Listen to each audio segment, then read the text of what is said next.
রহমানির রহিম। সাংবাদিক বিন্দু, আসসালামু আলাইকুম। আমি মোহাম্মদ মোস্তাফিজুর রহমান মিন্টু, রিফাতপুর ইউনিয়নে স্বেচ্ছাসেবক দলের আহ্বায়ক।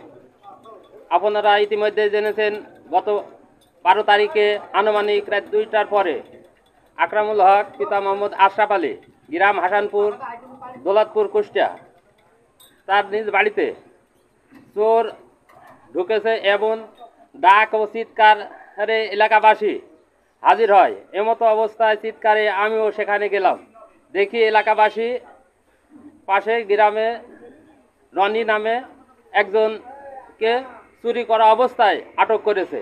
আমি সাথে সাথে 999-এ ফোন দিই এবং দৌলতপুর থানা পুলিশ আসলে রনিকে পুলিশের হাতে গ্রামবাসী তুলে দেয় এবং বাড়িওয়ালা মোহাম্মদ আকরামুল হক বাদী হয়ে দৌলতপুর থানায় একটি লিখিত এজাহার দেন। পরে হঠাৎ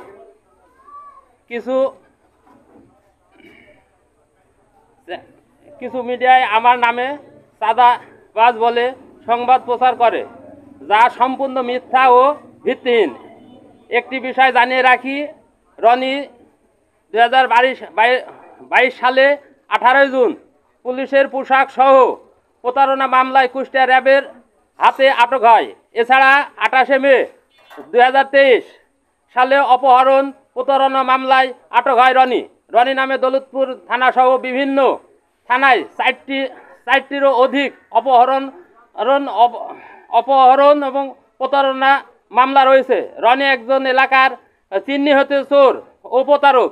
বর্তমানে সে বিএনপির এক নেতার আশ্রয় প্রশ্রয়ে চুরি ও প্রতারণার বিশাল এক চক্র গড়ে তোলে। তাই সাংবাদিক ও সুশীল সমাজের কাছে আমি দাবি, বিষয়টি সঠিক তদন্ত করে ধরার জন্য। প্রিয় সাংবাদিক ভাইরা, আপনারা হয়তো এলাকাবাসীকে জানেন, আজ দীর্ঘ 2 বছর এই গ্রামের অনেক মা বোন এবং ছেলেরা তাদের চেন, কানের দুল টাইনি ছিঁড়ে নিয়ে যায় এবং 15 থেকে 20টা মোবাইল আমার হাসানপুর গ্রাম থেকে, পাশে ঝাউদিয়াই থেকে, সংগ্রামপুর থেকে প্রতিনিয়তই এই ঘটনা ঘটে। এই ঘটনায় এলাকাবাসী অতিষ্ঠ।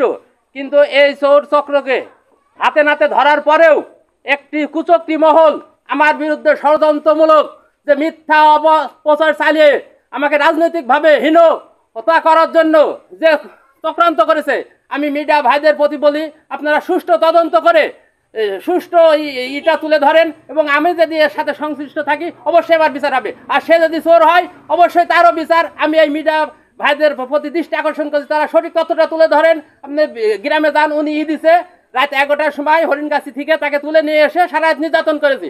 কিন্তু এই হাসানপুর গ্রামেই একটা বিয়ের অনুষ্ঠানে 10টা থেকে 10:30, 11টা পর্যন্ত সে নাচ এবং গান করেছে, সে আবার সে চুরি করেছে। এ প্রমাণও আছে। আপনারা, আমি মিডিয়া ভাইদের বলছি, আপনারা হরিণগাছি থেকে আনলে বিভিন্ন রাস্তায় সিসি ক্যামেরা আছে, এই সিসি ক্যামেরাগুলো চেক করেন।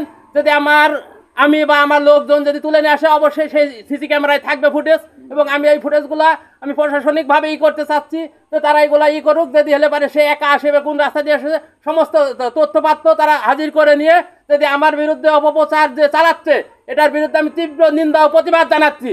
এবং এই এলাকাবাসী, গ্রামবাসী আছে, তাদের কাছ থেকে আপনারা সাক্ষাৎকার নেন যে তাকে সে চুরি অবস্থায় রাত 3টার পরে আমাদের যে রাস্তায় কোনো মানুষ একা হেঁটে যেতে পারবে না, জায়গায় জায়গায় ভাঙ্গা খাদ খন্দর, অথচ রাত 3টার সময় সে মানকি টুপি পরে এবং তার পকেটে কেস নিয়ে সে চুরির উদ্দেশ্যে এবং চুরি করতে গিয়ে ধরা পড়েছে। অথচ কিছু বিএনপির নেতারা আমাকে হীন প্রতারণা করার জন্য যে অপপ্রচার চালাচ্ছে, এর বিরুদ্ধে আপনারা এবং এই দেশের জনগণ অবশ্যই তীব্র প্রতিবাদ জানাবে।